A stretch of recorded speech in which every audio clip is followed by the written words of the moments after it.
17তম দিন বদরের শিক্ষা। রমজানের 17তম দিন। আজ সেই দিন যেদিন ইতিহাসে সত্য ও মিথ্যার মাঝে বড় এক লড়াই হয়েছিল, ব্যাটেল অফ বাদার। সংখ্যায় কম, শক্তিতে দুর্বল, তবুও ঈমানের শক্তিতে বিজয়ী হয়েছিল মুসলমানরা, কারণ তাদের ভরসা ছিল আল্লাহর উপর। এই যুদ্ধ আমাদের শেখায়, যদি ঈমান দৃঢ় থাকে, যদি আল্লাহর উপর ভরসা থাকে, তাহলে অসম্ভবও সম্ভব হয়ে যায়। প্রিয় নবী মোহাম্মদ সাল্লাল্লাহু আলাইহি ওয়াসাল্লাম সেই দিন আল্লাহর কাছে কান্না করে দোয়া করেছিলেন, আর আল্লাহ তার সাহায্য নাজিল করেছিলেন।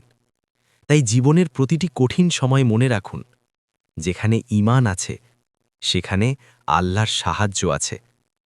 হে আল্লাহ, আমাদের ঈমানকে শক্তিশালী করুন এবং আপনার সাহায্য দান করুন। আমিন।